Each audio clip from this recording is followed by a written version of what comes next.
This is a story about Clara and Hyde Dunn, also known as Mother and Father Dunn, the spiritual parents of the Bahá'í Faith in Australia.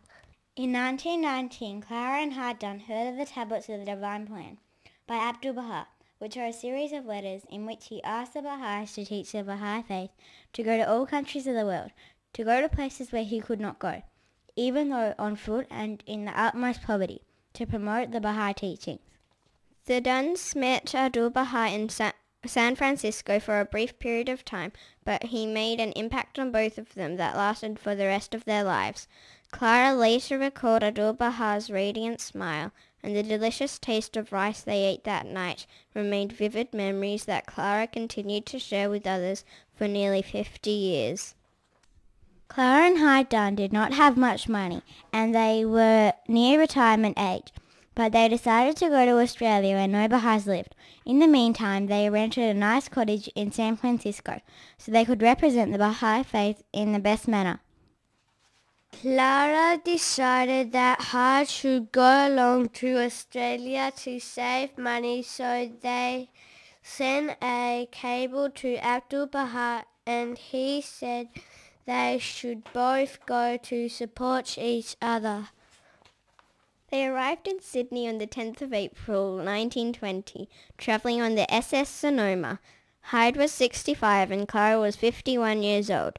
They were quite distressed in the first few months because they did not have much money, but soon they both found jobs. Hyde got a job with the Bacchus Marsh Milk Company, which was later taken over by Nestlé's, and this job took him to every state, major city and town in Australia. By July 1923, Hyde had visited 225 towns. He would have travelled by train when he went from city to city. Clara and Hyde Dunn were helpful and friendly people. Hyde spoke with an English accent and had an inspiring manner.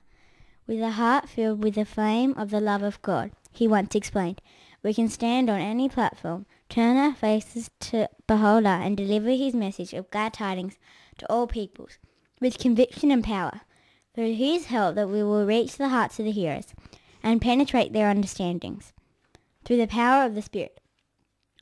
It gives the power to the audience to see with the eye of the heart, which is all-embracing. There was an energy about them, and they were a powerful example to all they met. The faith began to spread not in vast numbers, but modestly and consciously. They kept in contact with the Baha'i friends in various parts of Australia by sending letters which mentioned various aspects of the Baha'i scripture. For example, of the hidden words he once wrote to Greta Lambrou, like a balm of pure water on a hot desert of search and longing to a thirsty soul. They helped to establish local spiritual assemblies in various cities in Australia and New Zealand between 1923 and 1925, but these local spiritual assemblies fell apart and the Dunns had to keep coming back to revive them. Clara received a letter from a believer who addressed her as Dear Mother. She wrote back saying she and Hyde were pleased to be called Father and Mother, but she also asked the guardian whether two believers should refer to them in this way, and he replied with yes. Shoghi Effendi encouraged the formation of the National Spiritual Assembly of Australia and New Zealand, and this was achieved in 1934. Hyde served on the assembly during its first year. Now he was in his 70s, and Shoghi Effendi instructed the national body to provide the comfort for the pioneers. The guardian had a great affection for Hyde Dunn. In God Passers By he referred to him as the great-hearted and heroic.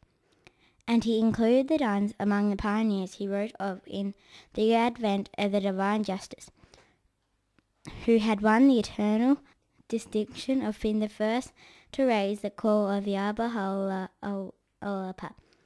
in such highly important and widely scattered centres and territories, such as the islands of the Pacific, Australia and New Zealand.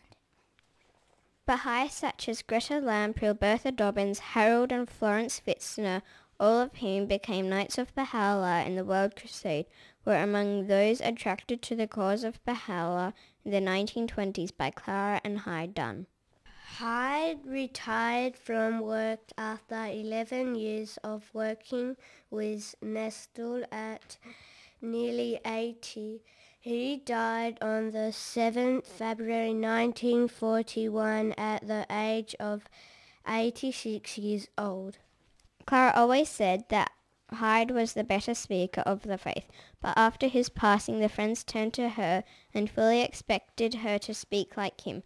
She always commenced her talks with Abdu'l-Bahá's question, "Do you know in what day you are living?" In later years she frequently used prayers such as, "O thou incomparable God," and O God, this is a broken-winged bird, and his flight is very slow." In the 1940s and 1950s, those participants at the Yearnable Summer School were privileged to hear Mother Dunn recount her meeting with Abdu'l-Bahá and tell of her many years of travel with Hyde. On the 29th of February 1952, Clara Dunn was appointed by Shoghi Effendi as one of the hands of the court. Now in her mid-80s, she was frail but possessed by the vibrant personality and remarkable memory. When giving a talk in New Delhi in Continental Teaching Conference in 1952, she said, "We have nothing to fear. If we have faith, we can conquer the whole world. The Supreme Concourse is waiting to help." Clara spent her final years in a flat at the Bahai Centre in Sydney. She worsened the building of the Bahai House of Worship in Sydney, and she watched as her own spiritual children left Australia as pioneers to open new lands within the Pacific Islands. But most of all she witnessed the truth of Abdu'l-Bahā's words addressed to her and Hyde Dunn so long ago. "Sow ye a pure seed, so that ere long an opulent harvest may be reaped." Mother Dunn was often heard saying prayers and the prayer dearest to her heart was, "O Lord my God and my heaven in my distress, my shield and my shelter in my woe."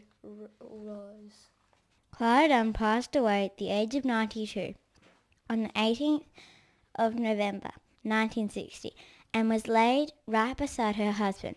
Mother and Father Dunn are both buried at the Warriner Cemetery, Sutherland.